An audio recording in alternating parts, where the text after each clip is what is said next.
856 years. That's how long Notre Dame has been standing. And as you can imagine, it's a building with a very rich history behind it. So after having researched this topic, I want to share with you my interest in why I think it's such a significant and beautiful place. At the end of the speech, I hope to give you a better appreciation of the building and the culture behind this cathedral.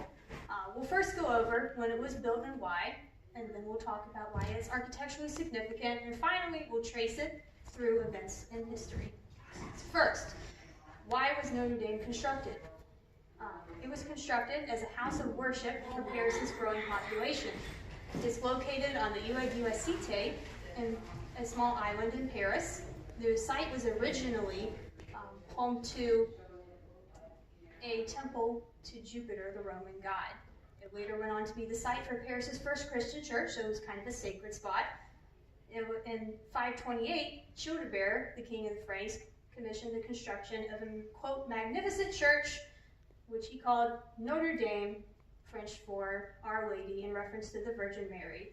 According to sacreddestinations.com, it did live up to its reputation, and it was a beautiful church. Bishop Maurice de Sully didn't hold the same opinion and eventually had it torn down. And in 1163, Louis VII commissioned the construction of another cathedral to replace it, and construction continued all the way into 1345 with new additions. So after its construction, Notre Dame quickly gained a reputation due to its unique architecture. Like many other cathedrals of its time, it bore the Gothic style, which high spires, giant stained glass windows, very roomy, spacious. Cathedrals of that time were trying to get higher and build higher. This became a problem when the walls began to fracture and bend outward from the stress of the weight. So flying buttresses were added, small support arches to keep it from caving in. The first cathedral to ever have this design, and many others soon followed.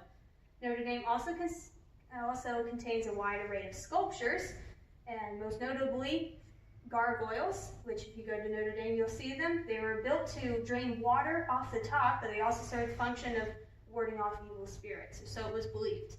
Though originally intended to be a house of worship, it also became involved in a number of important historical events. During the French Revolution, Parisian citizens attacked it. A rebellion against the aristocracy and the Catholic Church, desecrated altars, statues, made a mess of it, and declared it a house not of God, but of reason. From this time, it fell into great disrepair and very poor condition. It was eventually saved by Napoleon Bonaparte, who gave it back to the Catholic Church, and they in turn allowed him to be coronated inside of it. So he became emperor. After this, Notre Dame fell into disrepair again, and it became very, very irrelevant to the citizens of Paris. It would have either fallen or been demolished if not for the efforts of Victor Hugo. He wrote a book, which we all know, The Hunchback of Notre Dame, in which he talks about the culture and the beautiful architecture of Notre Dame and why it's such a beautiful place, convinced the king to save it. That's why Notre Dame is still standing today, and you are allowed to go and tour in it. And that's according to the FrenchMoments.com. So despite its often tumultuous past, Notre Dame remains standing as an important historical and cultural site and a window into the past. To summarize, we saw how, when, and why Notre Dame was constructed, and then we examined its architectural significance, and finally, we traced it through various points in history, and I hope that you've been given a better appreciation for the site itself. To quote Richard Moe, preservation is simply having the good sense to hold on to things that are well designed, that link us with our past in a meaningful way, and have plenty of good use left in them.